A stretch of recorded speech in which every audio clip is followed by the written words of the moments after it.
பெருந்தலைவர் காமராஜர் அவர் ஏன் பெருந்தலைவர் என்று நாம் சொல்கிறோம் என்றால், இன்னைக்கு பல நிகழ்ச்சிகள் அவருடைய பிறந்தநாளையொட்டி அவர் சிலைக்கு மாலை அணிவிப்பதும் இங்கே நலத்திட்ட நிகழ்ச்சிகளும் அவர் பெயரின் பால் நடந்து கொண்டு வருகிறது.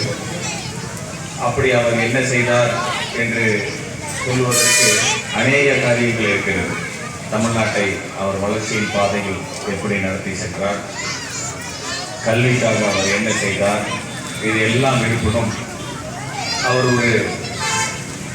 அவருக்கென்று ஒரு குடும்பம் கூட கிடையாது.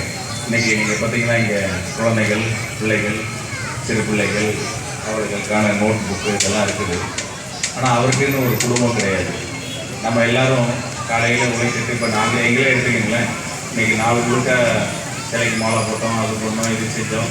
என்னதான் இருந்தாலும் இரவு வீட்டுக்கு சென்று நான் என்னோடய குழந்தைகளை பார்க்குறேன், எவ்வளோ இருந்தேன் இப்படி இருந்தேன்னு கேட்குறோம். நமக்கு ஒரு மன நிம்மதி இருக்குது. அதே போல தான் மேடையில் எங்கள் மாவட்டத்தில் இருக்காங்க, அவங்க குடும்பத்துக்கு போகிறாங்க. அந்த மாதிரி ஒரு குடும்பம்னு சொல்லிக்கிறது கூட அவருக்கு எதுவுமே கிடையாது.